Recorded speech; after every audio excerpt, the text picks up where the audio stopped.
You have several things that you possess that will make you a good investor. They're inherent to your life. It's the field you work in. It's the area where you live. There may be some local company that's terrific. You're a consumer. You see some products, you see some services that are terrific. We bought a Volvo. It was better than the American station wagons. It was safer. The price was right. I did a little bit of research. I found that Volvo, the stock, it's a Swedish company, was selling equal to its cash. You're paying almost nothing for the company. They had lots of other divisions that were doing terrific. Buying that car turned out to be a great way to begin researching the stock.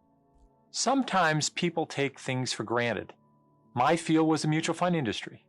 In the early 1970s, the industry grew slowly, but then it took off in the 80s. Money piled in to money market funds, to equity funds. Like an idiot, I missed stocks like Dreyfus, Pioneer, T. Rowe Price, Strategic Investments, Franklin Resources. There was lots of companies that went up dramatically. These are my own field. All I had to do was buy these things. It was really dumb. Back in the 1950s, a fireman from New England noticed a factory in his town seemed to be hiring and expanding all of the time. This person didn't have a Cray computer, and he wasn't a professional investor. He was just an observant neighbor. He decided to put $2,000 per year into TAM brands, then called TAM packs. By 1972, the fireman was a millionaire, just from using his local edge. Investing is a personal thing. You have to do it by yourself. You don't do it with a committee. You have to be able to have the emotional strength to stand the volatility of the market in general and stocks in general. The key organ here is not the brain. It's the stomach.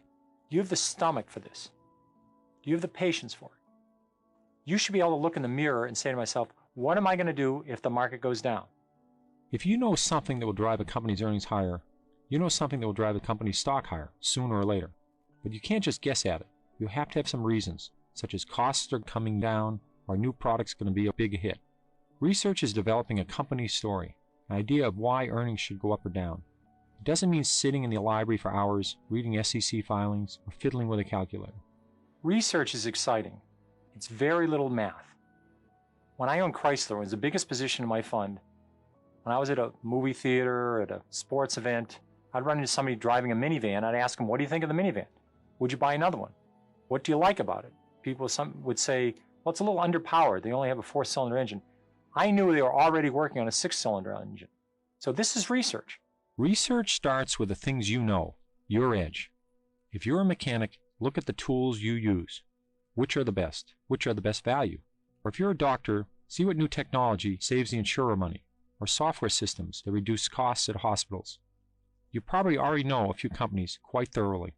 The amateur investor probably can follow between 5 and 8 companies. They could lecture in these 5 or 8 companies. They know them very well. There's 10 to 15,000 public companies in the United States. There's lots more overseas. So you don't have to be experts on lots of companies. You just have to know a few very well. It's a lot of fun. It only takes a few hours a month. It's not a full-time job. I owned Dunkin' Donuts for 12 years. I think I might have talked to them once every year. The story didn't change a lot. You don't have to worry about low-cost imports coming from Korea when you own a donut company. You don't have to worry about the economy. You don't have to worry about somebody inventing a new computer chip. The story doesn't change that much. McDonald's earnings have gone up, I think, more than 80-fold over the last 30 years. The stock's gone up 100-fold. What made McDonald's earnings continue to grow? If they had just stuck with a cheap cheeseburger and a cheap hamburger at lunch, they probably would have run into earnings problems 10, 15 years ago. But they expanded their menu. They kept their costs low. They added breakfast. They went overseas. Every day they add 2 or 3 more restaurants. People thought there was no room for more McDonald's 5, 10, 15 years ago. They were wrong. If they had done the research, they would have said, well, there's a couple hundred countries out there. There's lots of places to grow. Actual bad economic news, rising interest rates, wars, elections, any of these can push the market down. If you're one of those people that pore over graphs, economic statistics, or astrology charts, trying to figure out what the stock market is going to do next, you are wasting your time. No one can predict the market. You have to understand the market goes down. There's been 95 years this century. We've had 50 declines of over 10%. Of those 50 declines, 15 have been 25% or more. So about once every 2 years, the market falls 10%. About once every 6 years, it falls 25%. These are big drops. You have to understand that. That's the nature of the market. In 1990, Saddam Hussein went into Kuwait. The banking system was in trouble. We had a recession. You had all this background noise. Lots of good companies had nothing to do with wars, nothing to do with banking. They all went down in 1990. The market fell from 3,000, it fell over 20%. This gave you a great opportunity to buy terrific companies at very good prices. Behind every stock is a company. If the company does terrific over a long period of time, the stock will do terrific. If the company does lousy, the stock's going to do lousy. That's all you're betting on. This is a company that's had 35 years of double-digit earnings growth every single quarter. We've had changes in the Supreme Court. We've had the stock market go up and down. We've had changes in presidents. We've had recessions. We've had wars. All of those things had no effect on automatic data processing. So every time the market went down, it gave you a chance to buy it. You're saying, I believe strongly this company's going to do well. If you start to see symptoms that's not going to happen, the stock's going to very rapidly respond to that. If the company runs out of steam, the stock's going to run out of steam. Look at Fannie Mae. From July through October 1990, the Standard & Poor's 500 fell 21%. Fannie Mae fell from about $42 a share to about $26, even though earnings were still increasing. This was a terrific time to buy Fannie Mae. The company was doing well, management was still great, the story was solid, and they had a very good business. But you got to buy the stock at a 38% discount. If you start by looking at the entire universe of stocks, more than 3,000 stocks on the New York Stock Exchange alone, and over 13,000 public companies in total, you'll blow a gasket. So I break stocks into categories, partly to make the job of researching more manageable. Putting stocks into categories is the first step in developing the story. At least you'll know what kind of story it's supposed to be. The category tells you what questions you should be asking about a company. You simply can't expect all stocks to behave the same. Basing a strategy on general maxims, like sell when you double your money, or sell when the price falls 10%, is absolute folly. No formula will apply to all stocks. Different stocks behave differently, so they require different approaches, different expectations, and different kinds of stories. Suppose you've made a 50% gain on two companies.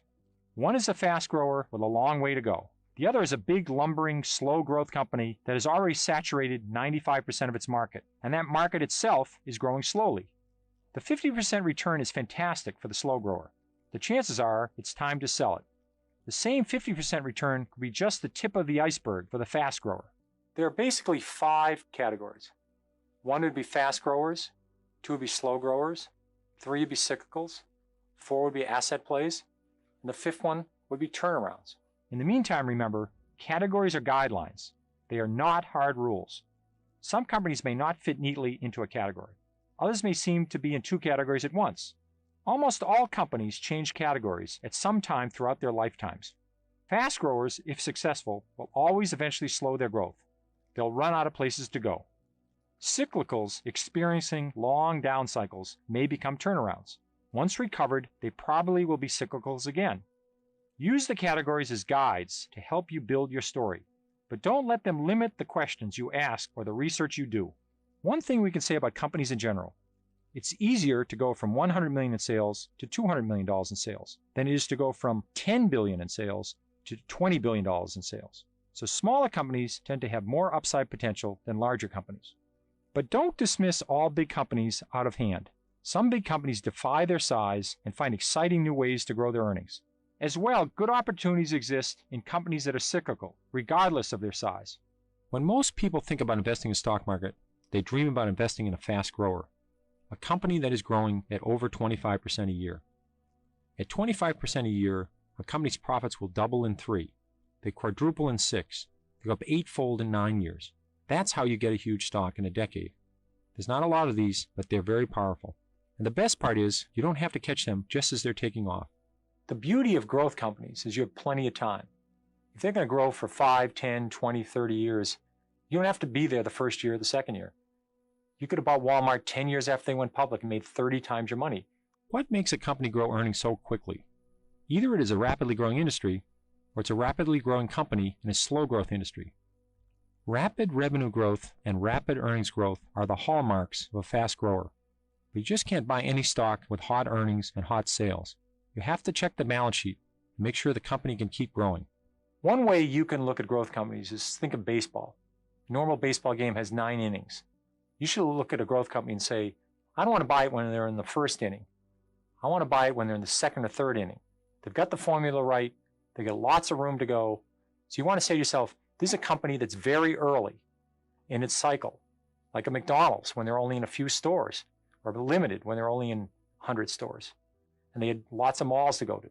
Microsoft was a company you could have bought 3 years after it went public and made over 20 times your money. Sales and earnings were growing at several times the rate of the companies in the S&P 500 in an industry that was exploding by leaps and bounds, and it had a lot of potential both overseas and domestically. This was only the beginning of a 15 to 20 year growth cycle. You had plenty of time to get involved. There was this amazing company called Superior Industries. I think the stock went up over 100-fold. They were very good at making aluminum wheels. A lot of car companies went to aluminum wheels. The industry for autos wasn't growing. Aluminum wheels were growing dramatically, and they were the best at it. The fast growers get all the attention in the media, but there's nothing wrong with slow-growing stock, provided you get it at a very decent price. Somebody would say to you, I'm going to sell you a business for $100,000, and they're earning $50,000 a year. You say, what's the bad news? Let's say the bad news is the earnings are never going to grow. They earn $50,000 a year forever. So this is a price earnings multiple of 2. You pay $100,000 for $50,000 of earnings, but they're never going to grow. You say, I don't care. I'm going to get a $50,000 return every year. In 2 years, I get all my money back, and then I'm going to make $50,000 a year on my $100,000 investment forever. So sometimes, even if a company has a very low growth rate in earnings, if the stock is selling at the right price, it may still be a very good deal. A slow to moderate grower will have earnings growth of 3 to 15% a year. One company that I was very lucky with was Service Corp International. It's a funeral home company that bought up local family funeral homes, a very steady business. Service Corp could grow earnings at 15% a year when I owned it with very little problems. A slow grower that turns into a no-grower is a very bad news situation. So when you start researching the stock, look for these signs. Steady earnings growth. Rising dividends. Companies that raise their dividends each year have to have the earnings to do so. A rising dividend is normally a good sign for a stock. Room to keep growing. You want slow growers to go on forever. That's one reason I like Service Corp International so much. This was a great stock for me in the 1980s. At that point, it had a long way to go. Cyclical companies rise and fall with the economy.